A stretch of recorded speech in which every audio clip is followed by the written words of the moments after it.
Crosses the line. There we go. Mark Reinhard, European champion.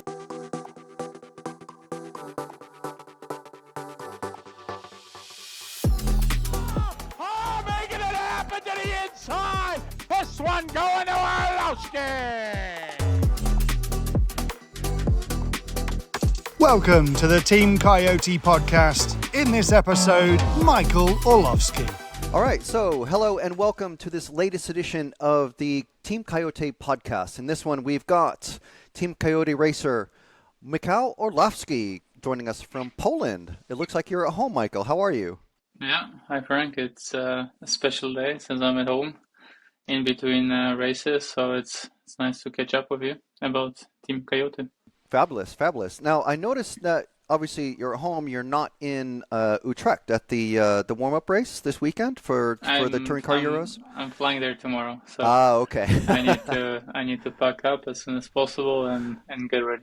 Oh, okay. All right. So that's who else is going to be going there? Is it going to be just like Team Michael and maybe Andy and one other racer, or who's going to be there to support you? Actually, I'll be going myself from us. Everyone is very busy, so I'll go myself just to have some track time on that track since we've never raced there with the touring. So yeah, it'll be good to get some knowledge. But we all know that the actual event, depending on the weather conditions, is always different. So it's good to have some track time. But it's the same tire additive combo as ETS, so okay, we'll just take it as it goes. And for this weekend, I'll be there myself. All right, okay. Now I know your good friend Mark Reinhard is already there with his Osmatics team, so they're getting used to things already. And obviously, we saw that. What was it? A couple of years ago for the Buggy Euros, you were there for for that. Did you partake with the buggies on the tarmac track? No, carnage that was happening. I didn't race because I was really disappointed after my two drive results. So I messed up in A3, and then everyone had their fun on the touring track where I kind of tried to swallow the second place. In two drive, but I watched the buggies going around, and then I actually went to this track a few weeks ago when we were in Netherlands during the ETS week. So I watched the other teams practicing there, and I got some data just from watching the track and seeing how the surface is. Mm-hmm. So now that's curious. So you went and watched the other teams going. What kind of I suppose you're watching, racers that you're very familiar with. I suppose like Mark and Max and I don't know who else. But what were you? What kind of things do you like laser focus in on? Like their steering inputs or traction coming out of corners, stuff like that, or tire wear, or what do you look for? I just went to the track, try and see the layout, the grip condition that the asphalt there has, the driver stand, the position, try and see what it's like since the tires and additive we all know from ETS, so it's nothing new. Just look at the curbs, how flat or how bumpy the track is. Right. To see if we have some experience on some similar tracks as a starting point for us at this particular track, and just watch some cars going around. I think Lucas was there from Avesomatics and X-Ray was there since that was Monday and Tuesday before ETS. I didn't want to practice there since I had a good track time in Apeldoorn before ETS, so I don't want to switch tracks in between. So I just gained some knowledge from the track in Utrecht, and now I have some starting point to start from at the warm up. Yeah. So I mean, obviously that's pretty important information to do. Basically like a track walk sort of thing. We had our cameraman Will at the GT8 Euros. He was actually really surprised that like when we're actually on the track, you could see the serrations and the curbings at that, and there were like literally like a couple of centimeters difference of the serrations and the curbings that you can't see from the driver's stand. But obviously, when you do a track walk, you go, okay, I'm not going to be cutting this corner. Yeah, I'm not going to try and go on the curb. It's important. I've been in touring car a little less, but as you just said, sometimes the curbs on certain corners are a little different than the other corners. If they've renewed, let's say, some curbs and they've left the old ones on the track, so it's always important to take a look. Usually we race on tracks that we know from the past. For example, ETS, we revisit the tracks, so we know the tracks, but this track we've never raced on, and it was important for me to take a walk around the track. I took some pictures, took some videos of the cars going around, send them to my team, and just made some notes about this corner, that corner, not to go there. If I saw some drivers struggling with a particular corner, I just made sure I remember about that before my first lap on the track. Yeah. And so do you, I mean, I'm just curious because it's helpful to, like, when talking to a racer like yourself, it's really interesting to kind of nerd out and go, okay, well, how does this happen? So do you send that in like a WhatsApp chat or? Yeah.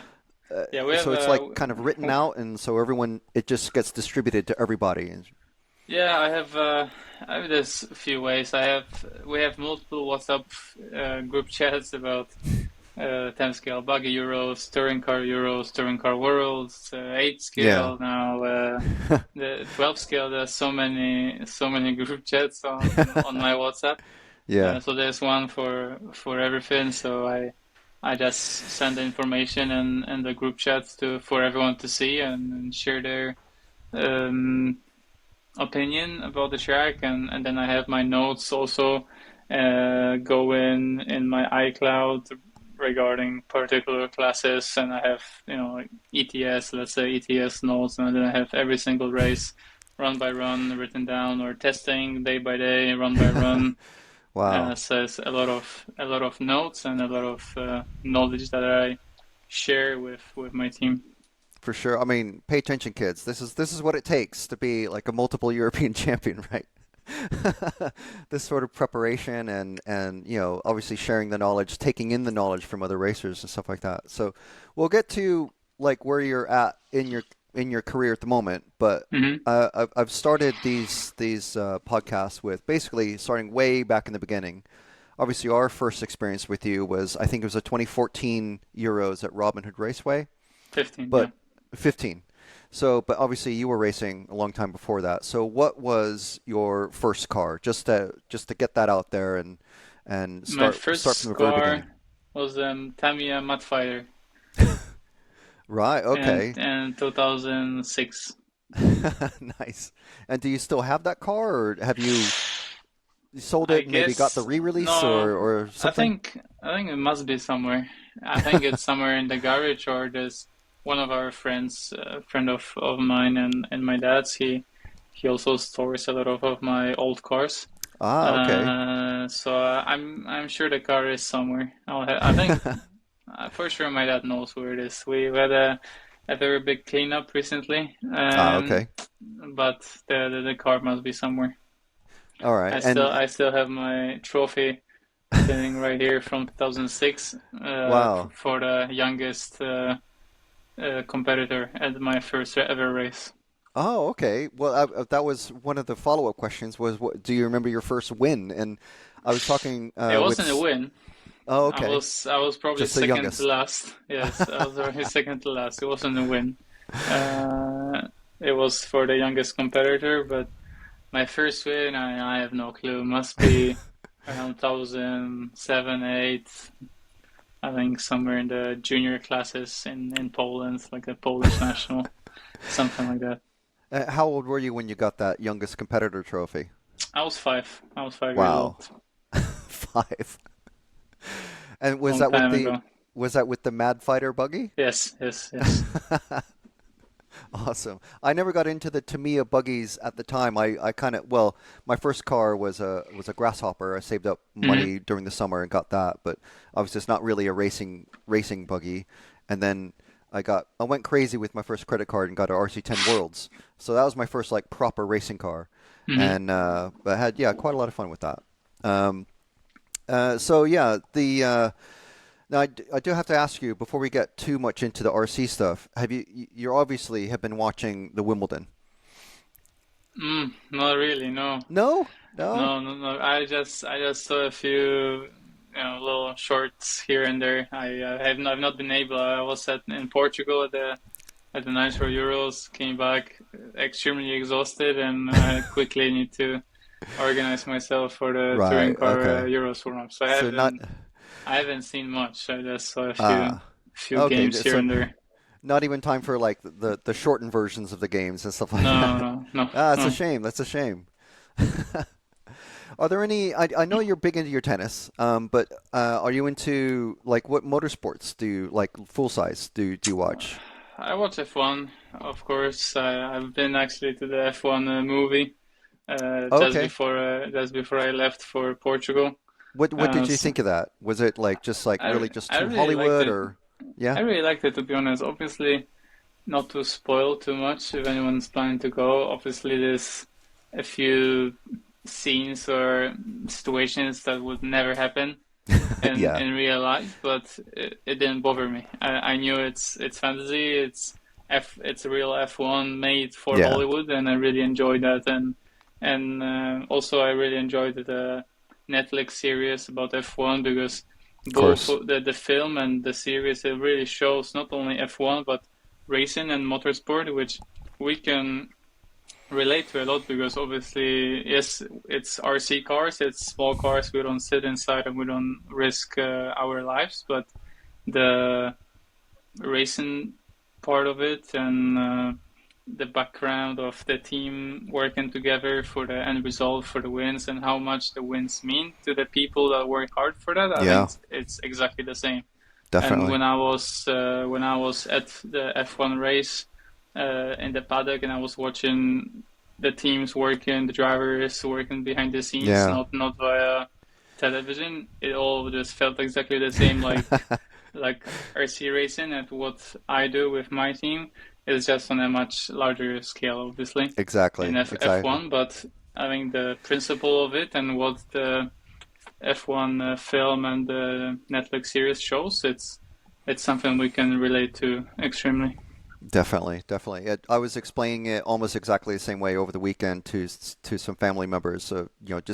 Describing what I do because my girlfriend can't really tell. She just tells them, "Oh, he's in Portugal or he's in Spain or he's in Germany," but I don't know what he does. So I had to kind of like break it down. Like it's like real car racing, but like with a really, really small budget. But it's full of all the drama and all the excitement and everything. It's amazing. And obviously that's what we love about it. So I mean, getting into that, what do you tell like when you became a pro?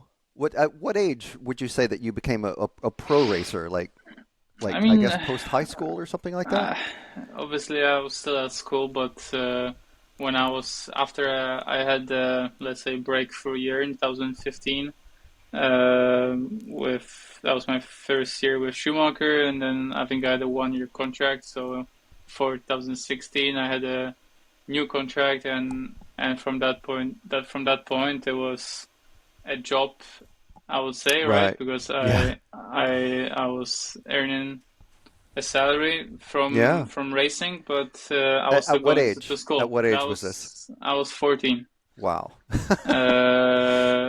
So I had a few companies supporting me, and that would all add up, but I was still going to school until I was 19. So, and then I briefly went to university for a few months, but it was, I would say I've been a pro since I was 14, but I couldn't do it full time because during the week I had to go to school.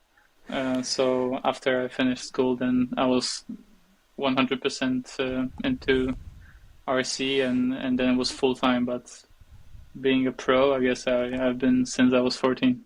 Wow. Okay. And so the university, did you complete that? Do you have a degree, or did you leave? It was 2020 when COVID started. Right. I moved to the UK for and I planned to finish the degree in mechanical engineering design. But I didn't feel like it was something for me at that point. I spent a few months there, didn't feel like I'm taking a lot from it. It was a lot of things that I've already done at school that they were teaching us. So I didn't feel that I'm evolving in that direction, and I felt more ambitious than that. And to be honest, it turned out amazingly for me to drop out. I don't suggest anyone to do that, but stay in school, kids. yes. But in my particular situation, in that point of my life, when I look back at it, it was the best decision of my life, because my career took off a lot, and other projects that I really wanted to start, which are not connected to RC at all, I was not able to do because of the university. And since I dropped out, I've been able to do that. And that was the best decision I could make at that point. But I don't suggest anyone to to drop out. I mean, not everyone. I mean, we see the same thing in like the U.S. with NBA players and baseball and football players. So it's, leaving school is a huge decision, and for 99% of people, if you're in school, stay in school. Because it's only like the tiny. I mean, obviously you've got the skills to pay the bills, as we say. So it's I mean, definitely. If I were not racing, I would 100% finish university, probably even do a master's degree and go in that direction. But my life and career path is massively different to the common one because of racing. And now, so on that, what do you tell like your old schoolmates, and what did you tell your family members when you decided, okay, I'm 14, but I've got a contract, so I'm going to be a pro RC racer now? It's always what was the reaction? It's always difficult to explain. I mean, my family, they've known for a very long time, because I started when I was 5. So since I was 5, basically a few times a month I was racing with my dad. So my close family, basically everyone in my family always knew he's playing with RC cars, let's say. That was the something that they would say. But as it got more and more serious, I would go to school. Everyone at school also knew he's racing RC cars, but then when money started being involved, everyone got a little bit more interested, and then basically around, let's say, the society I live in here in Warsaw, people my age, many people that I do not know, that they know me, or he races RC cars. Wow. Is that because there's like local newspapers or websites or TV news that maybe goes, we have a world champion in Warsaw now? Sometimes yes. I've been to multiple, let's say, news channels, or had some interviews outside of RC, but it never really got a lot of traction. Or it was just out there, but it didn't get a lot of traction. But just through mutual friends, I'm away a lot, and my friends go out on the weekends. I'm not there, so. And then they have to explain that I'm away racing. But when I explain to someone new, I try to be gentle at the beginning, because I don't want to say too much, because then I have more and more questions. I just say that I race RC cars, and then I hope that they misunderstand and they think it's a full-scale car, because then it's a little more understandable. But then when I have to explain, then people get really excited about that, because if you explain it to someone that basically everyone knows what an RC car is, but they know it as a toy driving around the house or in the park, flashing around. Everyone knows what an RC car is, and most kids my age, when they were younger, they had an RC car at home or to play with in the garden. But then when they find out it's my job and I can do that for a living, then they start to ask more questions because they've never heard about that, and Oh, yeah, they have no for sure. idea how it works. So Yeah, it's hugely unique. yeah, I just explain it's F1, but with smaller cars and smaller scale. Because Yeah, I mean, pretty much. I race on the weekends, Friday practice, Saturday qualifying, Sunday race, so it's very similar. Yeah, definitely, definitely. It's funny that I mean I ask a lot of the pro guys that question, and it's we tend to get the similar sort of answer. So it's always interesting, especially like Ongaro and drivers like him that started like quite young, and then when they get really good, he's away from school for a week, and it's like you have to come back and answer why were you away from school, to all your friends and stuff. Yeah, at school everyone knew I'm doing something, but not many were interested. But then as I got more and more serious, people would ask more questions. Yeah. Now, how often? I mean, back in those days, you probably weren't away from home all that much. But nowadays, like you say, you're traveling tomorrow to the Netherlands from Poland. So how often? How many days a month would you say you're at home now? It really depends. There are months where I have 4 weekends, all of them booked somewhere. I'm home, let's say 2 or 3 days during that month. Wow. There are months like that, but there are months where there is no racing and we have, let's say, 2 weeks. But then we always find, let's say, we need to go testing somewhere, and we go again. I would say nowadays at this rate, weekends wise, it's more than 30 per year. I think one year recently it was 34, so it's between 35 weekends per year. I mean, that's more often than F1 racing. Yeah, it's and days, it's hard to say, but definitely having during the year more than 50% of days of the year I'm away than at home. In the past, of course, less because I was not able to go testing as much because I couldn't skip as much school, so I'll just go away on the weekends and come back on Monday as soon as possible to school. I remember flying into Warsaw Airport Monday morning, and the taxi would drop me off directly at school. And so I had to go to school, write an exam or something. Oh man! As a few hours after I landed back from the race. And so were you studying on the flight, doing your revising and reading and everything on the flight? I was studying during the races if I had to. So it was really hard, but it was extremely important to do well in school. Yeah. Because if I wouldn't do well, they wouldn't let me travel so much. But exactly, because I had no problems and I had really good grades and I was passing everything, they had no issues with me traveling and skipping school because they knew I will make up the material and that time. So that was really important to enable me to travel.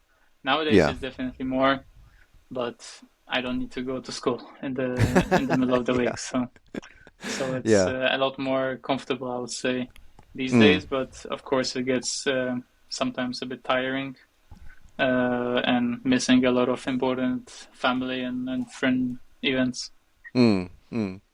So apart from the travel and the occasional bad weekend, or what's the toughest part? What's your like let's say like a bench a pit bench task that you dislike the most?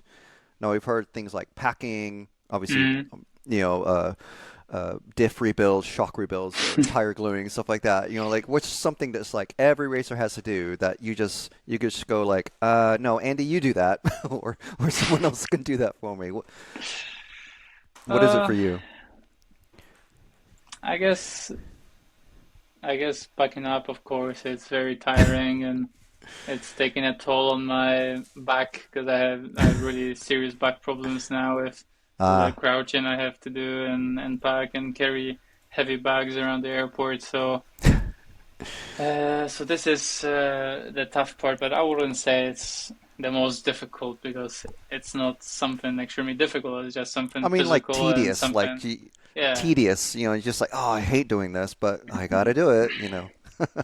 I guess like I could say packing up, or let's say when I order parts from my sponsors and I need to go through everything, sort out everything, pack to my bags. This is always like tedious and tiring, but we have to do that. But I guess the toughest part is missing a lot of time from home, and missing, like I said, family events, and it's always something going on, and I have a race on the weekend, or my sister has a birthday, and then she's traveling herself, and then we miss. Let's say I arrive the day she's flying somewhere, so it's or missing my girlfriend's birthday, my mom's birthday. That stuff, it's something that hurts, but there's not much I can do about it, because if there is a European Championship, I can't miss it.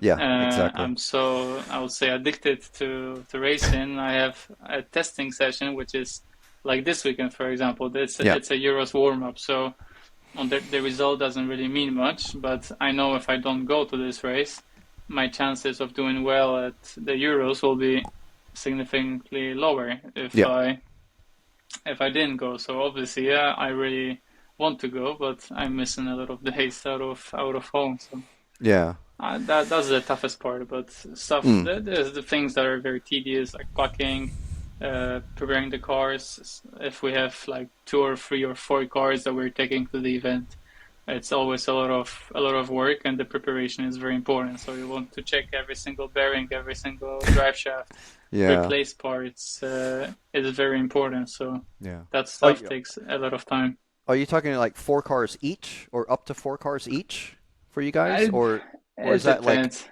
across the team? I remember to the Worlds in California, in touring car. I went there with 4 cars. Because we had 1 car on this chassis, 1 car on that chassis, another car on the same chassis but with different setup approach, and then a spare car, let's say. Right, wow. And then you got to prepare everything, or body shells, for example. You need body shells. In Nitro now, I spent a few days of just breaking in engines and making sure everything runs correctly before the race. So it's the thing that take a lot of time, but then that time pays off, because you're preparing for something big, and without that preparation, you have no chance. It's like studying for an exam. You have to do it, and it's the prep. It's always the prep. Like painting a body shell can take. The actual painting of spraying paint can take like 5 minutes, but it's hours of masking and prep and cleaning and everything that has to go on before all that happens. Yeah. Now, so you mentioned some of your competitors there. Are there any? Now, obviously, we know that Mark's a good friend of yours, and you get on with, most of the racers at the track. Most of your competitors. What is? Who's a competitor of yours at the same level that you've learned the most from, whether it's on the track or off the track? I think in touring car we actually learned a lot from Ronald Volker at the time when we're, let's say, not the most competitive in touring car, and we're fighting to scrape it into the back of the A main. Ronald was very helpful, and I wonder if he regrets maybe now sometimes the amount of things he taught us, but we actually learned a lot from him, and just going testing with him. I remember it was still during COVID. We would test in Andernach, had to run a 33, and then he was there testing. I think he just joined Mugen at the time, or maybe he was still at Yokomo. So touring car, we learned a lot from him. From Mark, I obviously learned a lot, but maybe not from the technical side, because Mark doesn't care much about that stuff. But just, I think his attitude towards racing is very relaxed, but sometimes you need to be this way. You can't be so focused and so serious about it. Sometimes you need to take a step back, and Right. because you can prepare all you want for certain races, but for example, for World Championships, he has won so many. Yeah. But I'm sure some others prepared more for these races than him. But then he won this race because he took a step back. He was very relaxed. He knew the conditions will be massively different, as they always are at the Worlds. And then his mind isn't so stuck to the ideas that he has tried on this track like the others might have. He's open-minded to everything and the different conditions, and his approach is very unique, and someone from the outside might think, oh, he doesn't care. It's not a professional approach, but I think not that we've ever heard that from anyone, but yeah. I think his approach is very unique, and you need to learn from that. Maybe it's not the best always, but for certain situations it's really good. And I think myself, I always try to do the best at every single race. I try to win every single race, but sometimes you need to take a step back, relax a little bit, and you will do better than if you spend so much time preparing for this particular race. From Le Martin as well. Remember? All right. Okay. In Tamiya times, he was winning. He was back strong. In 2000, I think 10 or 11. Yeah. And that was kind of my starting years when I started racing the Euros in 10-scale buggy. And my dad would always bother Lee with questions and, really? and asking for parts and stuff like that.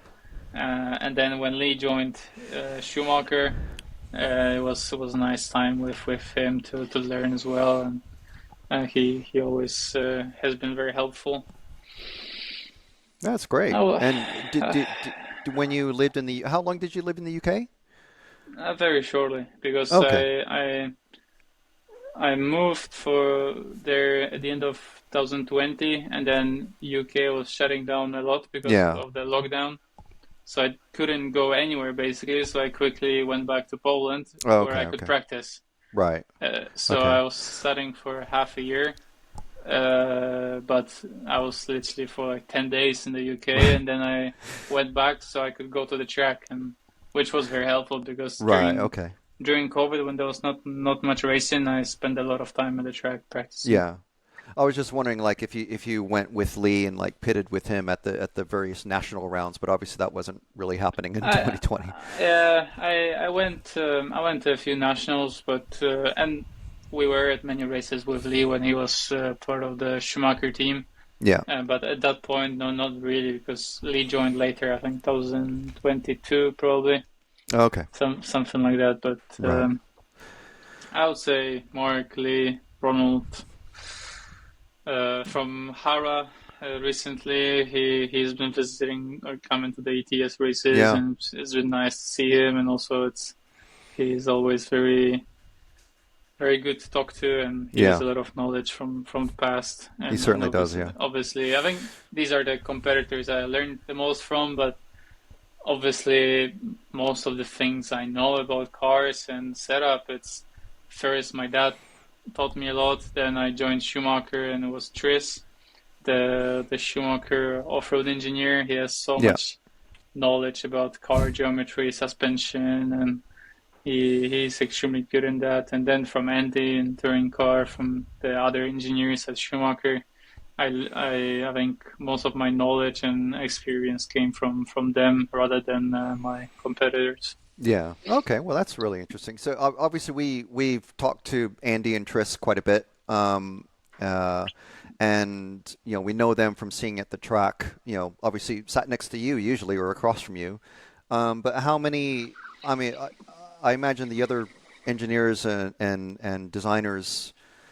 I assume they race, but I mean we don't see them at the track very often. Or I mean we've been to the factory a couple times. The office is there, so there's not even half a dozen other designers that are making, just churning out parts, loads of parts and all sorts of things.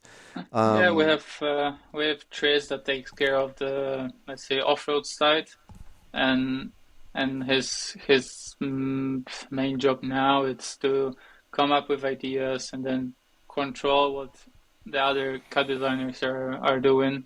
So I think at the moment Andy and Tris are the creative minds behind the Right. ideas and how the cars are going to look, and then we have various engineers that are doing the work on CAD, designing parts, and then Tris and Andy are making sure, yes, this is how I want this to look, or they give an example is we want this part to be in, let's say, this geometry.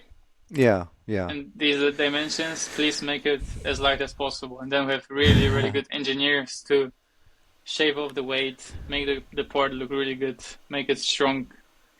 And they're doing the work on CAD, but Tris and Andy are the creative minds. And then there's Aaron Rose that used to be the on-road engineer, but now he took over the role of managing the R&D department at Schumacher. Yeah. So he's less seen at the races because he has more work in the office. But in the past, he used to travel with me to the on-road races. But he still races, I think, from time to time in the UK. But he doesn't travel abroad.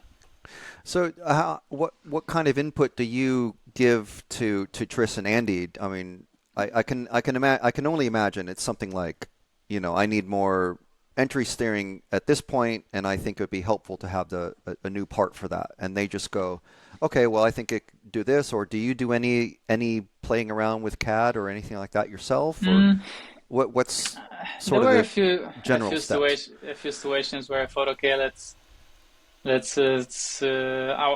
really want something to look this way. So then I drew something on a piece of paper, and for example, there was a new Spurrier from Schumacher recently released, and that was, I kind of said, we need to make a Spurrier that looks like that. So then I just drew something on a piece of paper, and then Andy made it look even better on CAD, and now it's a finished product. That's cool. What part is that? So we can throw a picture in.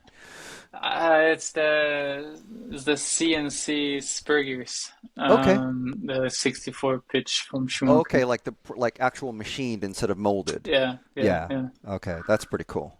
So I asked them to make it look nice, make it look like that, and then I was happy to see it pop up on Facebook some time ago. Is that like a MO design? No, they didn't. I should have asked for that, but no, it's like a cool background story about that Spurrier to tell people. There was I think a battery, like a LiPo holder in one of the forward drives recently that we're trying to figure out how to make it easily accessible and easy to slide out the battery. And then I thought, Tris, why don't we do this and that? And then it might work. And then we had that on the car. So there are certain situations over the years where I have some, let's say, direct input into how the cars look or parts are. But in general, first thing I say is make it as quick as possible. Yeah. That's for me. That's the most important. Yeah, that's why we rarely see this paint on the track, right? Yeah. And then regarding parts, when we test, for example, we were testing at the Euros track at Hood Arena for the European Championships in Team Cayote Buggy, and we had, let's say, I want the car to do that. I want the car to have more grip and steering. Yeah. Why don't we try that? Or I saw something in some other car of our competition somewhere, and then what do you think of that? And so I always talk to the engineers and try to help them with the ideas, but I don't really have like a direct say of how the car looks. I just want it to be as quick as possible. Yeah. I generally like the cars with a lot of steering, but I feel like it's a setup thing, not design. We don't want the car itself be super aggressive, because then that's not comfortable for a normal customer. So just make the car as quick as possible, and then their job is to make it very strong, easy to build, easy to work on, easy to set up. So straight out of the box, it's very comfortable and quick for our standard customer. And then my job together with them is to set it up for myself to be as quick as possible on the track. Yeah. But obviously, every car that I race, they speak to me about what we want on the car, what ideas they have. Do I accept it? Do I like it? Do I not like it? What can they do better? So everything, they speak to me about everything and try to work together on the design and the end product, which then goes out to the customer. Yeah, that's great. And that's a really good insight into like the design process of what is. I mean, it's a high-end racing car, for you, but for the general public, for 70-80% of the people who buy that, it's going to be their first time driving it. But you've been driving it maybe for months as a prototype, and then like when we were talking to Robin Schumacher about it, it's the SKU, the part, the box that the customer gets. It's literally just a moment in time, and then you're still developing it, and Tris and Andy are still making options and stuff like that. So there's constant flow, but they have to decide at some point, we need to sell this because it's a new racing year, it's Christmas, it's whatever. We have to sell this car. Yeah. And but for you, it's just like that was like 5 months ago for me. Yeah, it is kind of like that. It's also the difficult part of our sport because in F1, their job is make it as quick as possible within the rules, within the regulations. For us, it's make it as quick as possible within the rules, but also good for the customer. Good for of course, they have no customers that they have to answer to. They're just exactly. Yeah. And this is the tough part for us, where the driver always wants the quickest car, the fastest car, the lightest car, but the customer needs an easy car, needs a nice car to work on. It needs to look good on the box picture needs to look good, and there are more factors that we need to look at than in F1 when we work on a new product. And there's a constant development. There's always new parts trying to be faster than the competition, because the competition also never sleeps. There's always either new brands, new cars. Everyone is moving forward, and always when we come out with a new car, I feel, what are we going for the next car?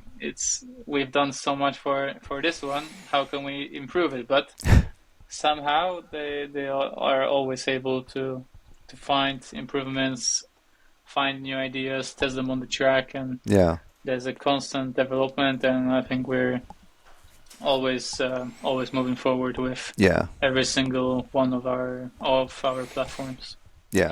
And it's obviously it's fascinating. We've talked before about Bruno moving to Infinity. You still have fast drivers at X-Ray and obviously Automatics, and you got all these other brands. Everyone it seems to be like always chasing you. So I mean, what does that do for your pressure when you walk up the driving stand on the track, or like how do you exit that from your mind? I mean, in touring car, yes, there was a point where we were very strong. We were probably still running a prototype car, but we're close to releasing it. And then we've been continuously working hard to make it better, which has been really hard when the car is so good. It's really hard to make it better, make something, let's say, a new part that works better. But the competition has always been very strong and always moving forward. But when we go to races,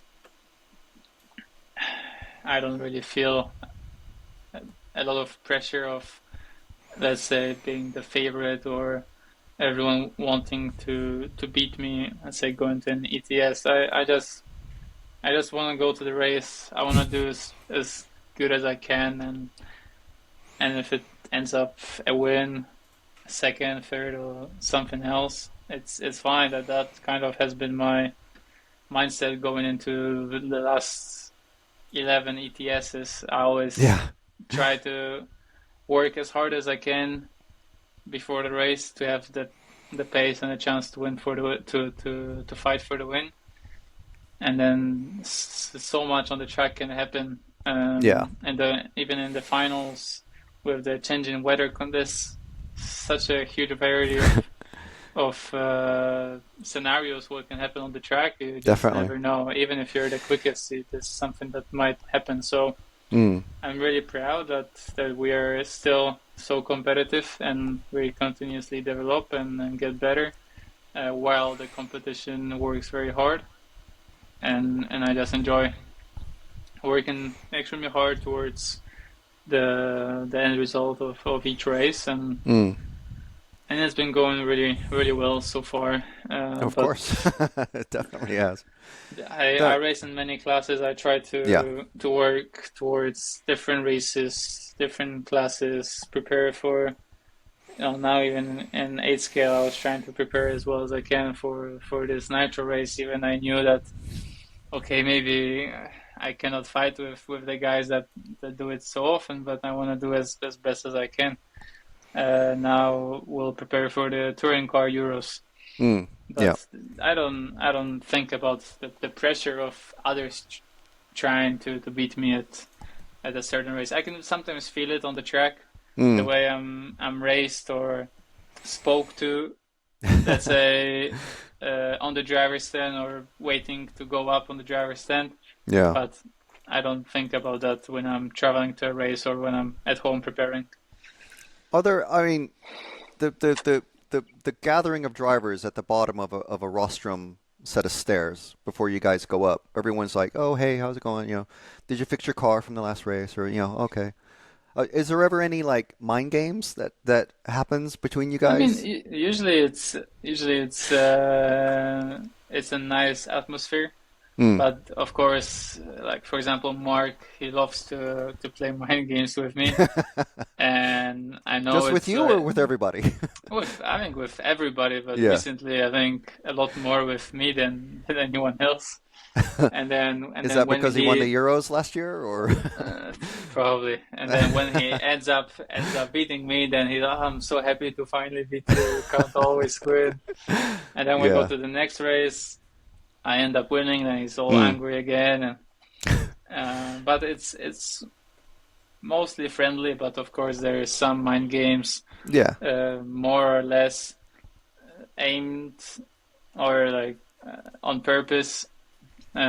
Something I think sometimes it's just in the back of your head and you just say it out loud, and your rival might take it this way or in a different way.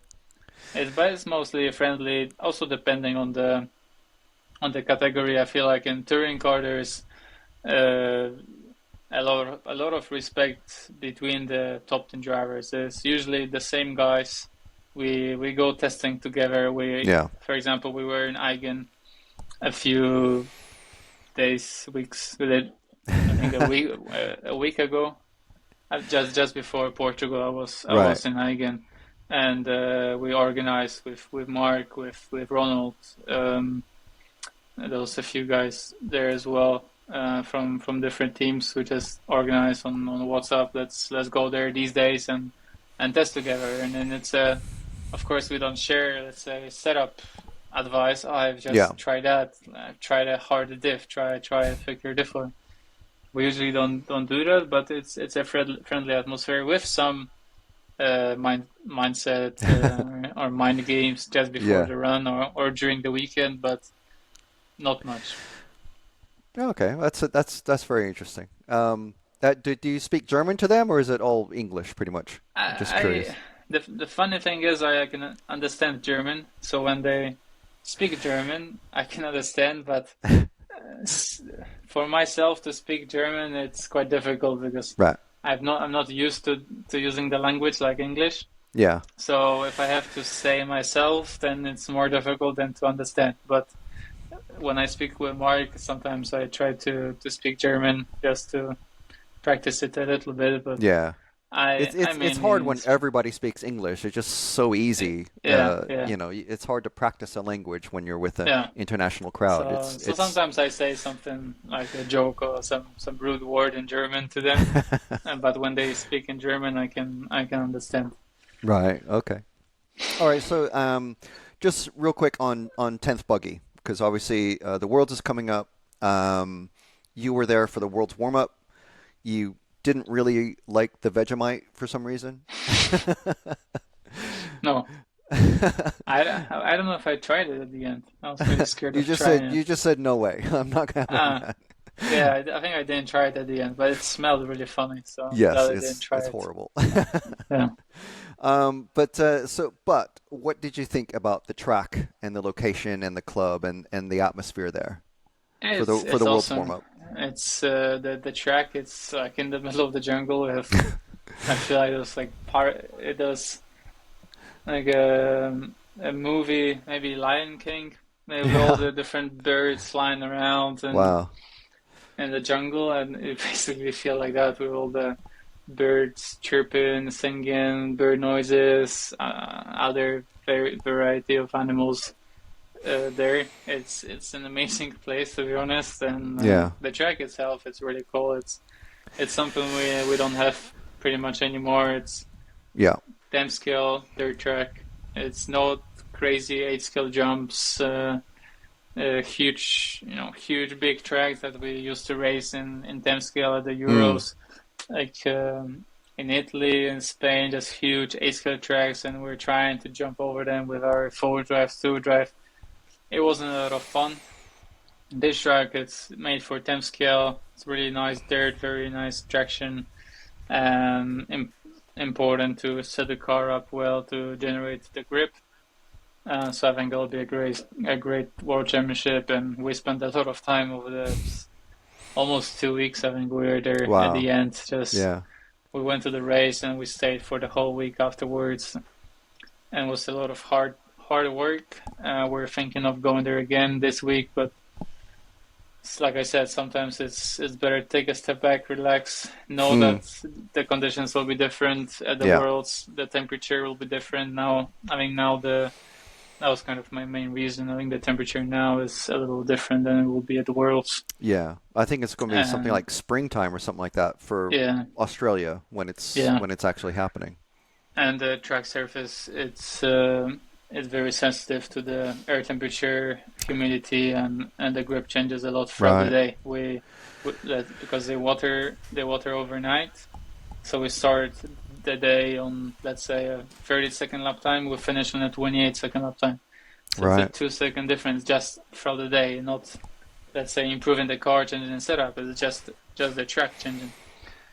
So today or this week will be different than at the Worlds. So we decided not to go, but I think it will be a great race. Difficult as always, but it'll be fun. Yeah. Who do you think are going to be your top competitors there? I mean, obviously Associated is going to show up with a gigantic team, like we usually see them with. And who knows what Losi will have? Obviously X-Ray and other S-Works and other brands. So who do you think are going to be your top contenders? It's always hard to say. At the 10 scale Buggy Worlds, most of the times there's a surprise winner. Like we saw in Arizona, also some years before, there was always someone that nobody expected to win. I guess Spencer will be always quick with the 2-drive on dirt. So I think he'll be good. They've got a new Buggy as well, so who knows? The 4-drive. I have no idea how they run it over there. The warm up and also after the race they were testing it. We'll see now at the Euros how the car works. I guess Dakota with the X-Ray can be quick. I think he's going there now for a few days, but I think very short. So I don't know how much testing they'll get. But the X-Ray team was there at the warm up, and there's a few local drivers running X-Rays, so I think they have really good knowledge about Yeah. the track. Same as Yeah. AE, the local drivers running AE, so they have a lot of knowledge from him. Mm-hmm. Who else? I mean, from our team will be strong. Daniel has been very impressive, especially in forward drive recently. On dirt, because that's what we've been running recently. He's been extremely strong, and I think he'll be very fast with Tom and Brock as well going from our team. So I think our team will be strong. I mean, it should be some pretty good racing, we think. Yes. So it will be interesting to see how it happens. 10 guys can have the pace to win. It always depends on the race. I mean, from Europe, from AE, there will be Jona. I guess Jona and Marcus, probably Davide. I think he'll be going. So anyone from that three can be quick. They'll have knowledge from the rest of the team about car setup. So I guess that's it. Yeah. Now, so we're talking about, obviously a lot of people are looking forward to that race going sort of old school style with the like sort of natural dirt surface instead of like it's a complete difference, a total 180 from the Buggy Euros that we were just at, with the the heavily glued and really high traction dirt and massive jumps, like you said. Have you ever tried, or would you like to try the US style clay tracks that are indoors with the off-road slicks, which I don't really like the look of, but I guess a lot of racers do it because it's indoor and you can run them all the time. It's a bit like carpet, I guess, in Europe. But have you ever tried anything like that? I really liked it. I think the Worlds in Arizona that we had, they were not the best because of the tire choice, no additive. I think that was a mistake to do that, since the race would have been so much more fun if we had the normal tires and additive that they're running over there. Because I went to the Desert Classic, and there was a normal condition for the American indoor races. I was running the JC Smoothie 2 tire in the silver compound, I think. And that's what most people run at that point, with additive. I don't know what that additive was, but they just said use this additive, and the grip was so much fun. It was so much fun to race on, and the Worlds, the grip was so much less, and then I don't think the tire was the best for these conditions. So I think this kind of put a bad light on that kind of surface and conditions because of the Arizona Worlds. But I really enjoy this high grip. But it's like in Portugal, it's high grip, but it's still dirt. There's still a bit of slide. You still run a ball diff into drive, and really enjoy this type of traction. I really like Hudirina now with the glue, and there's more grip than before. I think the compound of the tire is not really correct for this surface, but still there is a lot of grip, a lot more than we had in the past. In 2019 it was zero traction on the track. and I really enjoy this traction. So I think that the races that they have in America, I think some are overkill with so much glue that you're using gear diff and tour drive. The only thing you're worried about is the car flipping off the track because of how much traction they have. I think this is too much, but the way the hobby action is on a normal Desert Classic race with additive, I think this is really cool. And if there is a spec additive, like in touring car, there's a spec additive, there is an additive table, one tire compound for everyone, the best one for these conditions, then it's so much fun on that type of track. So I would love to see that in Europe, but I don't see anytime soon anyone doing anything like that in Europe. So do you prefer that kind of racing over the loose, what we're going to have at the Worlds? I think I mean, Worlds they're is like track style. I mean, I think World track it's still good traction. It's not super low. Not like Arena was in 2019. I think the grip is low, but it's not crazy low. So you can still enjoy. Like you need to do the work on the tour drive to generate the traction. We worked so hard on the tour drive to make it grip up, and then at the end of the week, out of the corner, I could just punch it full throttle, drift it around, and it was fine. So this is a difficult part of tracks like this, because for a normal person going to this race, he'll just put, let's say, the normal setup on the car for low grip, and the car will spin around. It will not, or everyone else will be so much quicker than you, and then you'll think, how the hell are they generating so much traction? Yeah. It's because you need a few unique things on the setup to have the grip. But once you get the car sorted, it's really fun. So yeah. I wouldn't say I prefer one over the other, but I think it's really difficult to maintain a 10 scale dirt track in a condition like they have in Australia and Hills Off-Road summer in Europe. Yeah, I don't think it's possible. Okay. All right. Well, so we have to ask about the Nitro Buggy Euros, obviously, because it just happened. So you made it into the semifinal after a very active quarterfinal, shall we say? Can you just how was that week for you, first of all? With it was a prototype car and nitro and everything. It was fun. I mean, it started off very tough. The track with the elevation change, where the left side of the track is above your head level on the drivers, and it was just mind blowing to me when I arrived. I was in Radovan, and the track was huge, but everything was below you. Here, literally, it was head level. The car was on the left side, and that was mind blowing to me. And it was so tough to do a clean lap at the beginning, not to hit the pipes because of all the angles.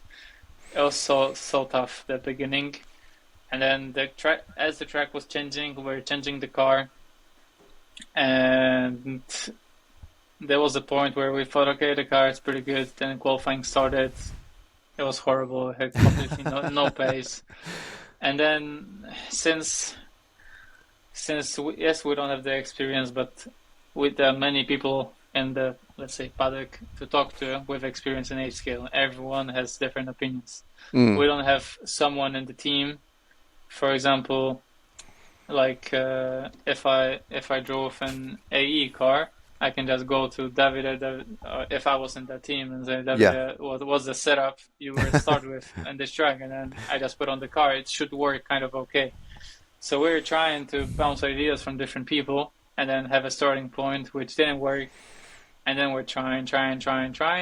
And by the end of qualifying, I think on the final day of qualifying, we got the car really, really good.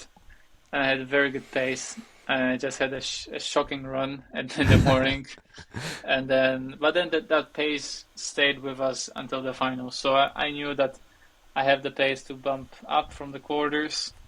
Then I knew I have the pace to make the main final, but the amount of problems I had on the final day was crazy with the flame out in the pits in the quarterfinal, then the craziness at the end of the final. Then I thought I would not go further.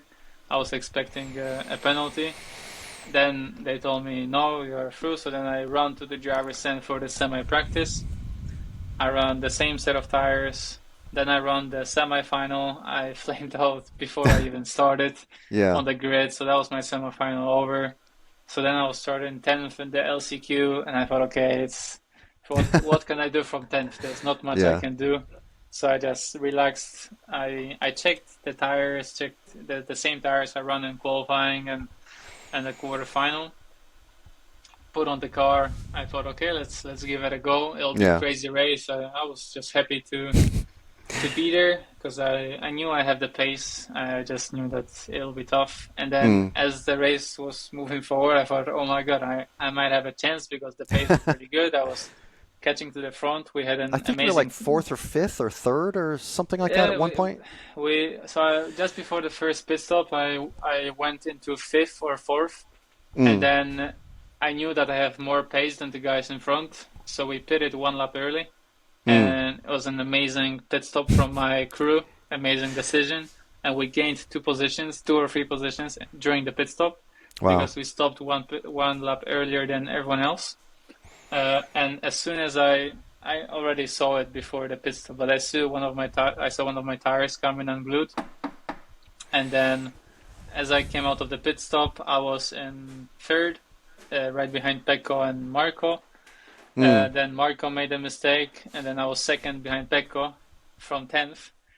But I could see all my tires just coming unglued, and especially the right side. So at the end of the straight, I just drifting around. So then I was like a roadblock, making sure Pecco goes to the final, and everyone was just stucking up behind me and driving into me as I basically was driving on rims. So wow, it was a crazy finals day, but I'm really happy with how the week ended with the pace we had. Also, then we stayed for one more day after the race, and I had a lot of fun on the track. Saw that.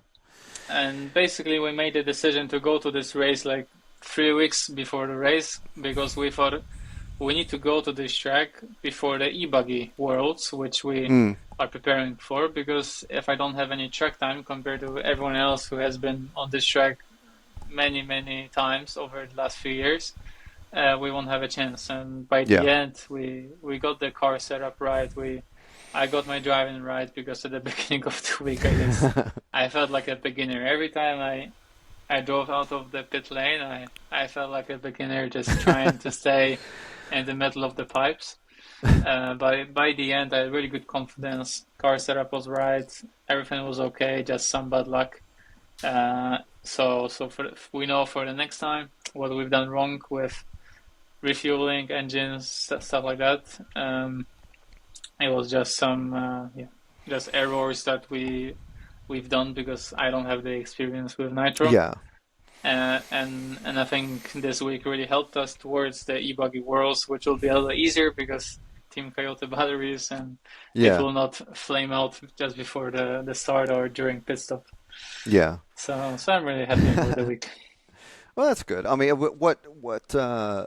mean, I imagine your pit crew weren't as inexperienced as you are in Nitro.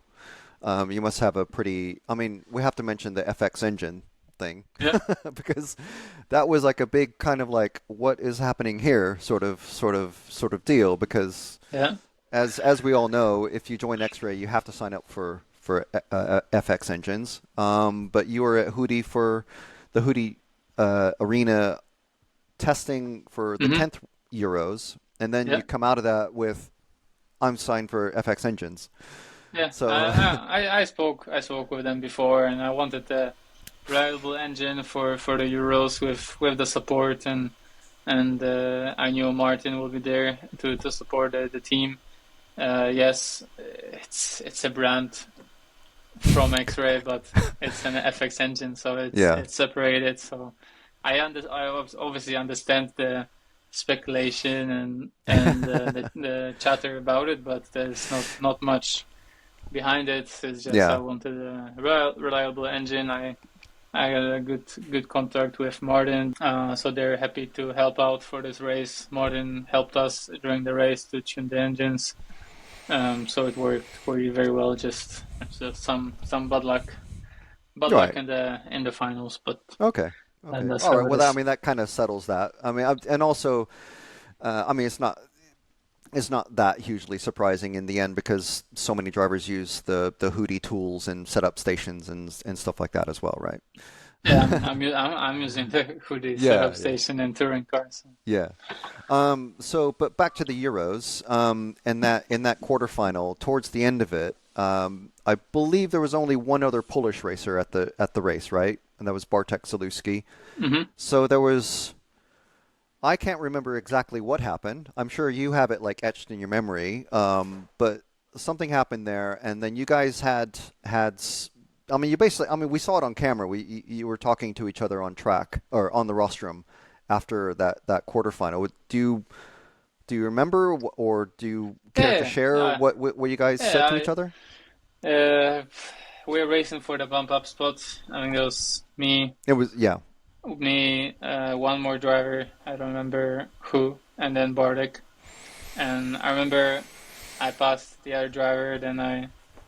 Then he hit me from behind. Then I just remember my car tumbling, and I thought, okay, if I go back on where I kind of crashed, what I should have done probably, I have no chance of bumping up. And I thought it was not fair that I would lose the bump up because of getting taken out. So I thought, okay, I'm just gonna jump the track. I'm just gonna have fun on the last lap. I'll get a penalty, I'm sure, for cutting the track because I jumped. I jumped. That was the double, the hairpin, and another hairpin. So I just rolled over. Yeah. Over the pipe, and then I jumped out behind Bartek. I thought, okay, first of all, I'm not going to catch Bartek because I was a second or 2 seconds behind him, and it was the last lap. So I'm just gonna drive, get a penalty, and fine. So then we did the lap.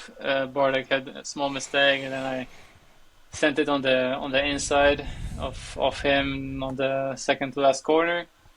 And then after the run, I said to my guys in the pit, okay, I will get a penalty for sure.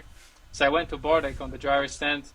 I don't know what you guys showed on the live stream. I didn't watch, you guys talking. That was it. Yeah. I just went to Bartek and just told him go to the referee and protest because I basically cut the track.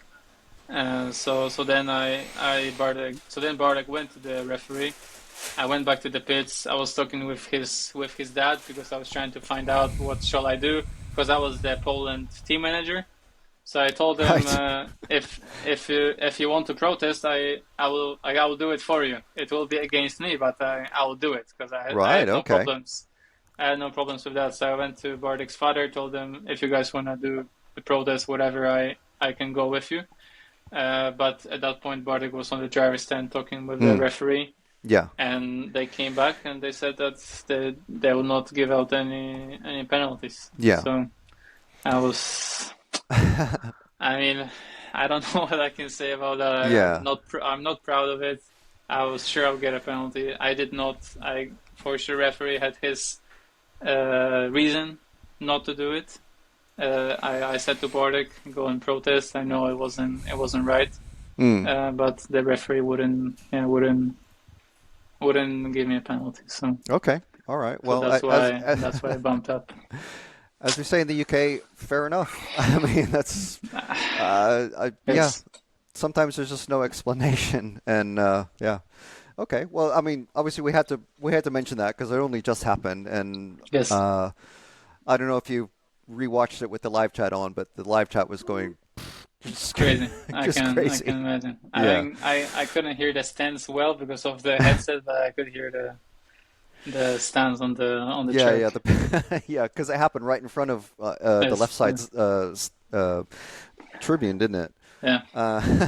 Yeah, I was just in the heat of the moment. I thought, okay, because I really had fun racing these finals. I really enjoy Nitro and I really enjoy pit stops. The strategy. It is so much different than electric, isn't it? Because there's so much more you have to do. Yes. So I had a really fun final because I had a very comfortable gap for the bump up spot, and then I had the flame out in the pits. I lost like 10 seconds. So then I had a really fun race where I made a pass on I think Aaron like 2 times, and then all of this happens, and I had a lot of fun. But on the other hand, I also knew it wasn't right, so I knew for sure I'll get a penalty. I said to Bartek, go protest, go get me a penalty. But yeah, at the end I didn't. I'm not sure why, but well, well, I mean, let's talk about Coyote now. Yeah. Because obviously this is the Coyote podcast. You're running a bunch of different classes with the Coyote batteries. So let's start with touring because I don't know why, because I used to race touring cars a lot, and there's lots of different options for the touring car. There's the low CG, there's different capacities, there's the shorties and all this stuff. So what batteries are you running in your Mi9? Most of the time on asphalt, we run either the 6300 battery or the 6800. 6300 will be more than enough on most of the tracks, but nowadays on the very fast high grip tracks at ETS, we're using more and more batteries or battery capacity because the lap times we're doing are faster than ever. The 5-minute runs are by far the quickest we've ever done in history on these tracks. So the pace that we have at the moment in touring car is very, very fast. So because of that, we need more and more power from the battery, because out of the corners we're full throttle, keeping it pinned and using a lot of batteries. So sometimes I go to the 6.8, for example, in Apeldoorn, where there's a lot of grip, very fast track, a lot of straights. So I was using a 6800. Eigen is an uphill straight. So we're using more battery because of that. So over there I'll also use 6800, but for most people for modified class, the 6300, it's more than enough, and this is what I used at TATC as well. Mm-hmm. And because there's a bunch of different classes, obviously there's front T, there's spec and stock, and the blinky and all that. What batteries? I suppose it's fairly easy to recommend the batteries. You just go, well, maybe the 50 whatever, 5,000 milliamp ones. Would you just say just use the lower capacity ones or specific shorty ones or anything like that? Sometimes in the stock class, people like to use a very big one just for the power and to keep the voltage as high as possible. But for shorty, I think for asphalt tracks, for the fronty car, the shorty that is 5,000 can be really good, because the standard size shorty, the LCG shorty, is the 4,600, right? Which I use on carpet in my buggy and touring car. But with the 5,000, you can have a little bit more power on the big outdoor tracks for fronty, and still the weight is quite low. Okay. For stock, I see there's huge variety in the stock class. So in Apeldoorn, there are people using 6,300 or even smaller, and then someone was using the 7,000 or 8,000. Wow. Big battery. There's huge variety of the car, or some people, they want as much power as possible, but then also the battery is quite heavy. It's not so low, and it's also not the best. So for stock classes, always a safe way is also the 6.3 or 6.8. But I would say 6.3 is probably not enough. You want a little bigger one for stock to have the power on the big asphalt tracks. Probably 7,000. It's also a nice option for the fronty. Yeah. For asphalt, I think 5,000, 4,600. Okay. And is it any different for carpet? Would you say just use the same battery, or on carpet with modified? I sometimes use the free batteries actually on carpet, because we have the 3,900, which is a very, very slim shorty battery, which I really liked on a small track where we don't use so much capacity. Yeah. But if it's a track like in down with the long straight and long sweepers, it's probably not enough. And also the power is a little less with this battery. So then you need the 4,600 or you can use the LCG 5.3. Right.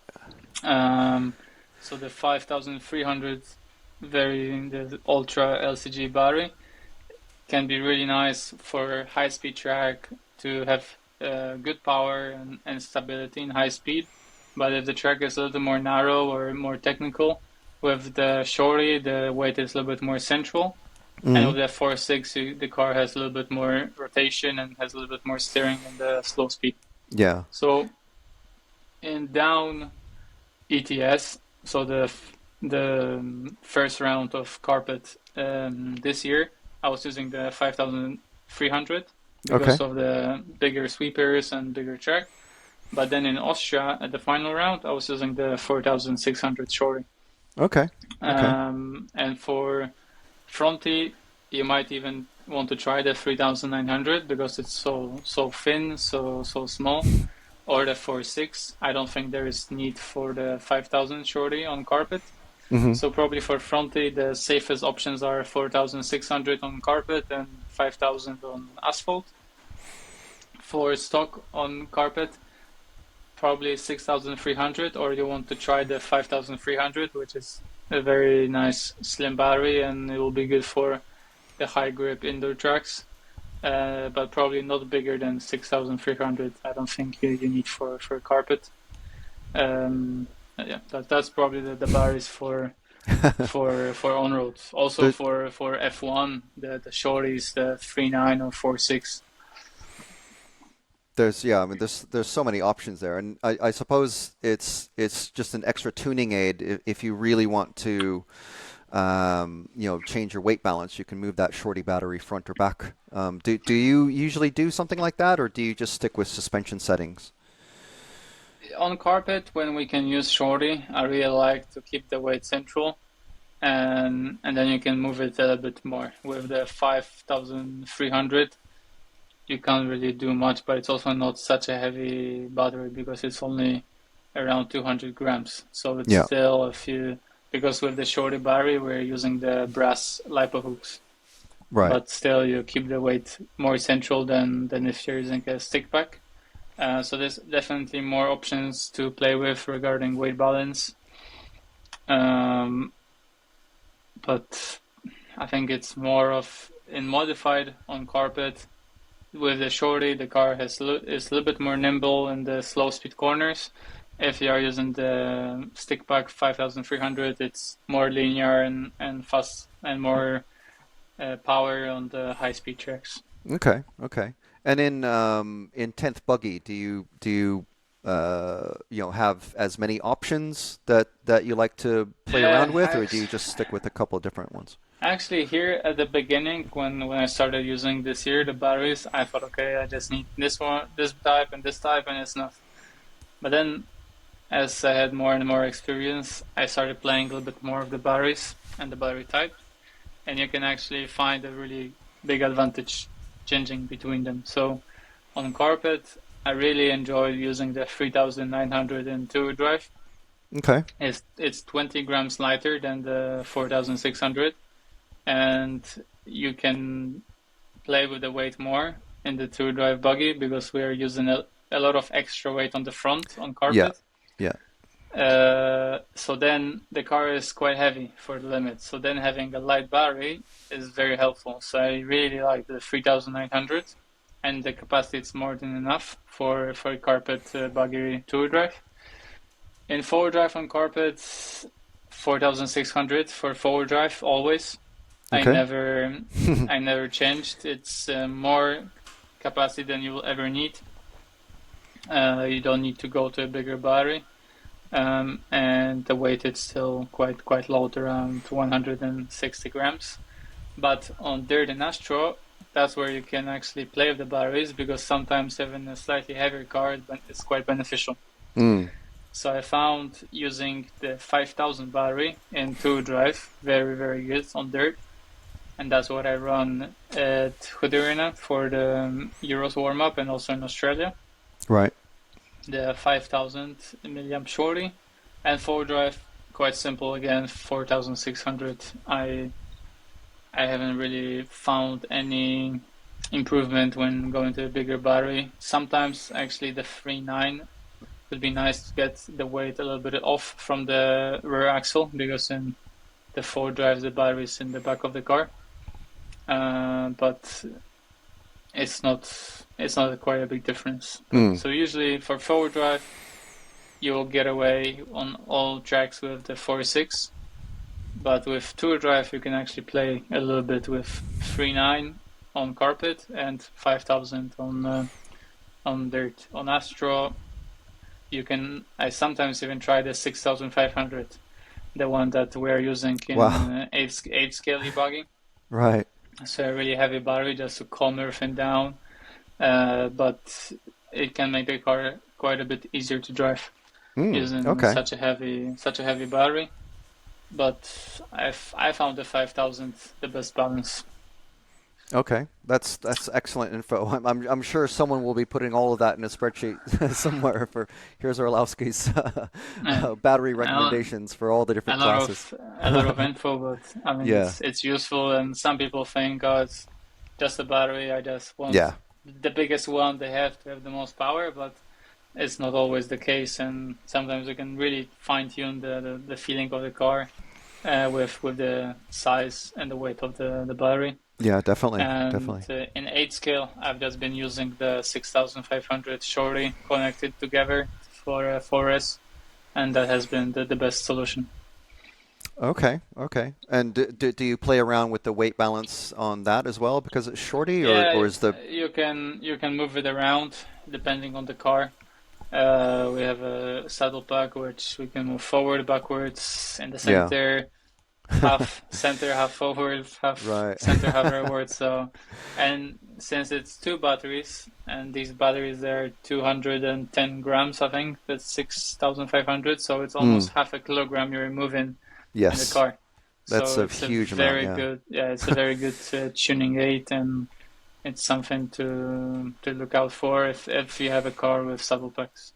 Okay, fabulous. And then so the last category we have to talk about is 12 scale. What batteries do you tend to use for that?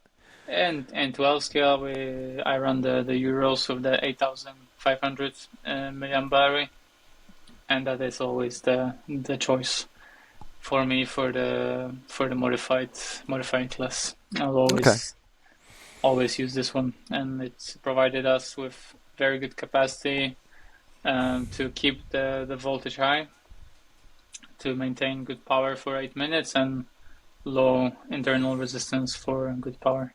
Yeah, definitely. Okay, very good. Okay, so I've kept you so many questions for way longer than originally planned. So I do want to thank you massively for your time. But there's one last question I want to ask you about, is your body shell. Obviously, as I mentioned, you hardly ever run your race paint. And it's purely for performance reasons. But you have an example I see behind you of the blue painted body shell that you've been using the last year and a half or so, rather than white or whatever. It was since TATC. Okay. So it's only been a few months. I mean, the Schumacher social media was kind of joking about how as soon as you showed up with that at TITC, that became the most searched for item. So what my question is, when people start using loads and loads of blue single color bodies, what color are you going to go to next? I don't know. I was trying to find something that would match my racing colors. Yeah. And that's why I went for the blue. So I guess if everyone was running blue, I have to go to the light green. but I hope that will not happen. Yeah. All right. Well, we'll see as we progress over the year with the Touring Car Euros, the Buggy Worlds, all the ETS races coming up, and everything else that we're going to be seeing you at. But for now, we'll let you go, and thank you very much for joining us for the Team Cayote Podcast, Michael. Thank you very much. Thanks.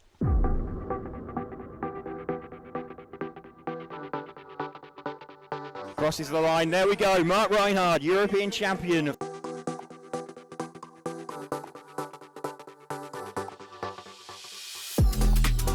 Oh, making it happen to the inside. This one going to Orlowski.